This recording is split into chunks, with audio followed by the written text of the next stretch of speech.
And it seemed back in the day, they were more concerned with um, innovating in the gaming space and catering to this niche community. I mean, it's definitely not that anymore, but that's what Sony was. So before we get started, I wanted to wish my big brother a happy birthday. Even though you are a cologne snob, I still love you. Happy birthday. So what we're going to get into today is the acquisition between Microsoft and Activision and how, out of all companies, is exposing Sony. So in this whole deal, Microsoft is supposed to be the one that's under scrutiny, but Sony chiming in so loudly, the spotlight is on them now, accusing Microsoft of potential wrongdoing when in actuality it is in fact Sony who are engaged in dubious practices. But I have the article pulled up. Let's take a look and we'll talk after. So this one's coming from Forbes.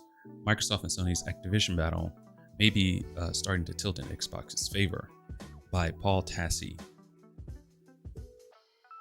While Microsoft has consistently been slamming up against regulators across the UK, EU, and US that often directly parrot Sony talking points as a way of pushing back against its $69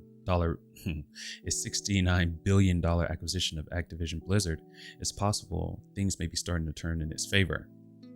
A few different updates have happened in the ongoing battle, and they're all good for Microsoft. First, there's a report circulating from Reuters that claims that the EU's European Commission may be leaning toward approving Microsoft's deal, as the company's latest moves of securing contracts with Nintendo and Nvidia for Call of Duty Activision game access seem to have adequately addressed concerns about the deal, at least for everyone but Sony, obviously. This report also says that despite being previously mentioned, the support of the deal would not be conditional on some sort of asset split where they'd have to spin off Blizzard or Call of Duty itself. I assume so that Sony could have access to these kinds of titles. I assume, but I'm not sure. Second, the FTC has just ruled in Microsoft's favor as the company tries to get access to internal Sony documents. While the date range of those documents has been limited, an FTC judge says that Sony does have to turn over a large number of documents, including perhaps some highly sensitive information that may show how much Sony has paid to third-party publishers to specifically keep their games off Game Pass, as Microsoft has accused them of paying these blocking fees in the past. And that's such slimy business, you know? I mean, when did Sony become so cutthroat? I mean, maybe, the blinds have been over my eyes, the memberberry lenses have just clouded, my view of Sony. But when did Sony get like this? That seems like really slimy business. And, what makes it even more messed up, it seems that Microsoft is operating in good faith, The argument here is that Sony is being hypocritical with their concerns about Xbox taking Call of Duty off PlayStation, even though Microsoft has repeatedly said it won't, if Sony is shown as paying outright to prevent games from coming to Xbox's Game Pass. And since Sony is the main complainant in this case, that would perhaps damage its credibility in arguments attempting to prevent the deal. There are still hurdles to overcome. The UK CMA still seems fairly hostile to the deal. The FTC ruling is not a tacit endorsement of the entire endeavor.